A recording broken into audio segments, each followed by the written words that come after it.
Welcome back to another video. It's the League 2 preview, game week 5. Let me know your score predictions and thoughts going into this weekend's fixtures in the comments down below. Now we are without Tranmere, Wimbledon, Fleetwood and Salford for this weekend's fixtures, so just the 10 games to go through. Let's get into it. Only makes sense to kick off with a place where I'm the most loved at the minute. It's Grimsby v Chesterfield. I've gone with a 2-1 win for Chesterfield. Now Grimsby are without an away win yet this season, and last season they were the second worst away team in the league, only being the second worst by 1 point. So they haven't got good away form coming into the season. They haven't done any favours in continuing to try and put that away and put it to bed. When they've conceded a first goal, Grimsby, that's my concern with them. They do seem to have a different mentality to when they do go 1-0 up. Obviously against Bradford City, went 1-0 up, took the game to us, and then it could have been a lot worse than it was. It could have been 3 or 4 to Grimsby. So that's what they'll be intent to doing, starting fast and carrying on where they left off against Bradford City. But that's my concern, whether they can do that. And that's where we'll see the true Grimsby. If they can kick on with that, maybe they get a good run and maybe they can be a challenging team. If not, then we'll see what they can do against Chesterfield and how they bounce back from that. And I do think that they will come unstuck against Chesterfield, because I think it'll be an open game. A lot of Grimsby games have been quite open so far this season. Chesterfield, they're a free scoring team. They like to create a lot of chances. They're probably well up there with chances created. They always seem to get over 20 shots a game. I think they are top 2 most shots took in the league. I think the second to Harrogate. A lot of possession as well. The problem I've had with Chesterfield is how the lack of clinicalness, if that's the right word, in the final third. How the lack of cutting edge. To create a lot of chances, but they don't take the chances that they should. Obviously, they won 5-0 I think against Crewe. But apart from that, they've struggled to score. They hit the bar 3 times on the weekend. So if they can take the chances, like I think they will get the 3 points against Grimsby. So I've gone with a 2-1 Chesterfield win. Barrow v Swindon, I've gone with a 1-0 win for Barrow. They've had a good start to the season. 3 wins from 4, 3 clean sheets in there, 6 goals scored. They're a real threat this season, carrying on from where they left off under Pete Wild. Mixing play up, going long, going short.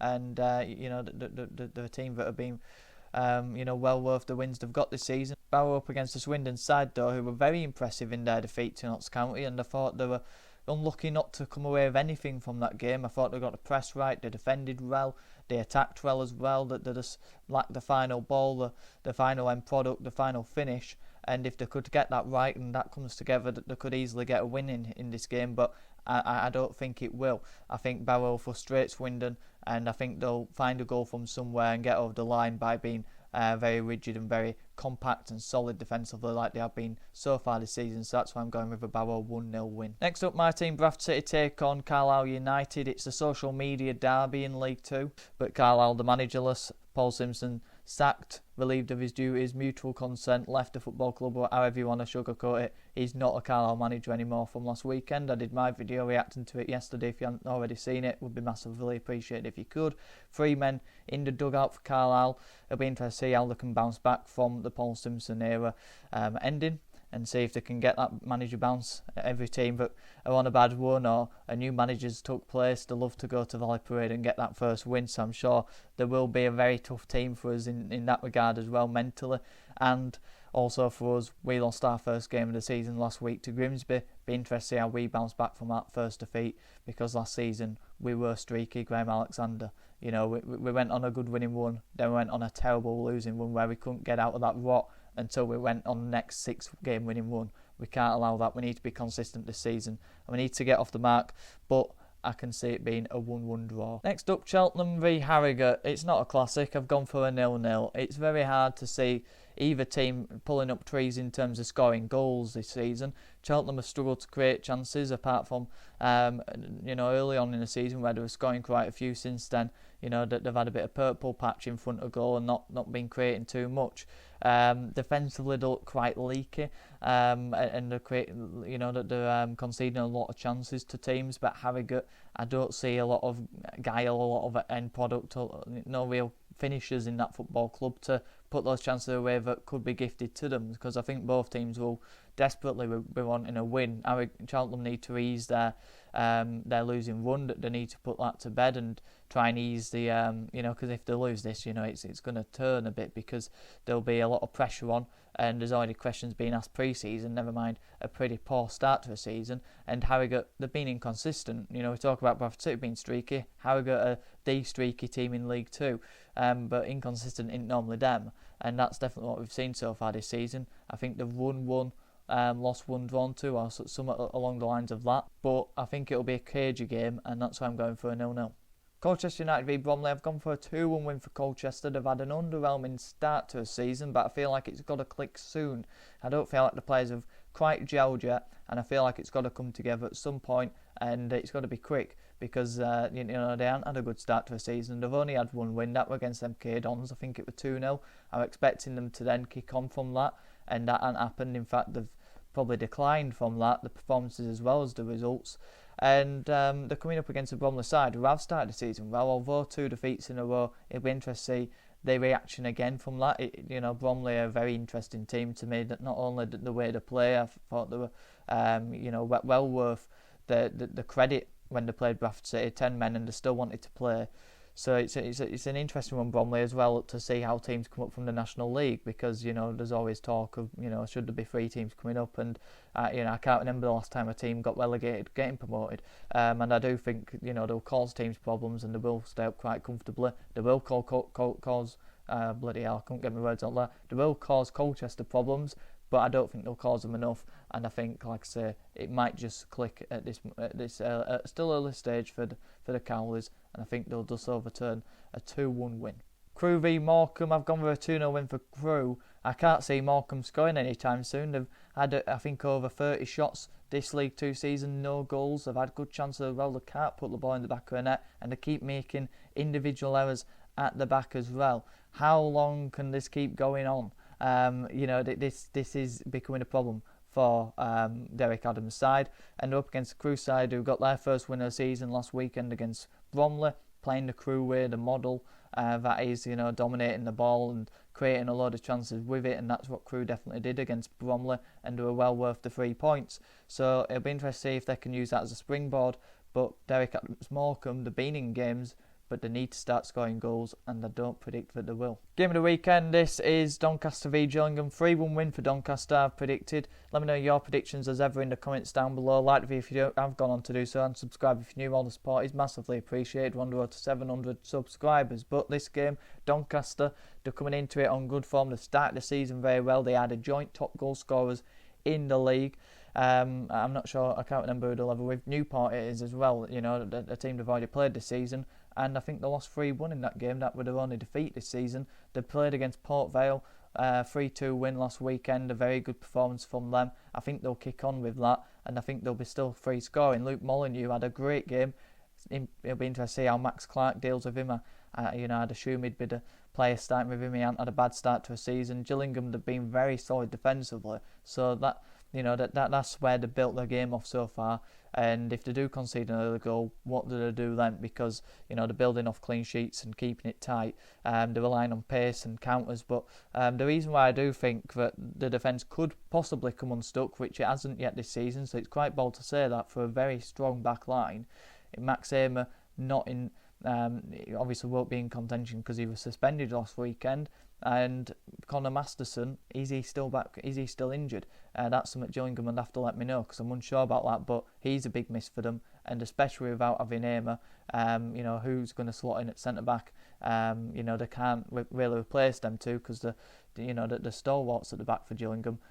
So it will be interesting to see how that works out. But I think that Doncaster will end up maybe getting an early goal and then taking the game further to Gillingham. That's my prediction anyway, so I'm going 3-1. MK Dons host Walsall, and they've gone for a 2-0 win for Walsall. I think MK Dons' start is going to only get worse here. Mike Williamson, pressure will be on if he doesn't get a good result here. It already is on after a very underwhelming performance against Salford. They were really lethargic. They didn't look like they had a plan B. They didn't look like they had a plan A, to be honest with you. Wasn't the MK Dons I was expecting going into that game. And the season as a whole, how it started for them, it's been a real shocker of a start for a team that I expected to win the league quite comfortably ahead of everyone else. They look all over the place, and at the back they don't look too bad, but a side that does look good at the back is Walsall. They've possibly got the best defence in League Two, maybe up there with the best defence in the EFL with how they've been ranking, because I had a look earlier and Simkin, the Walsall goalkeeper, has only had to make 2 saves so far this season. They have a really good backline that's stopping shots getting taken off, and MK Dons will like to smother them, overload them, and I think Walsall have enough to keep them out and at arm's length in terms of that. And then in terms of on the break, they've got some good options to hit them on the break, and the side that love to whip a cross in, and they do it with pace and they do it with quality as well. And I feel like that could cause a few problems in the middle for MK Dons to deal with as well. So I think Walsall have a good balance to deal with MK Dons, and with the start they've had, maybe confidence, maybe pressure. It'll be interesting to see how MK Dons deal with that, but they've got to overturn it soon. Newport v Vale, I've gone for a 2-0 win for Port Vale. Now I feel like whoever has the least amount of the ball in this game will win this game, which means I feel like Port Vale will have the least of the ball, even though not Newport have had less possession of the ball on average at the start of the season to Port Vale. I think Newport 48% average of possession, Port Vale just over 50% on average. The reason I think that is Port Vale have to have a reaction, and they've got to tighten up at the back. They've conceded 7 goals in the last few games. It's quite bold as well to say that I think that'll end, but I feel like that the squad is too good for that not to end.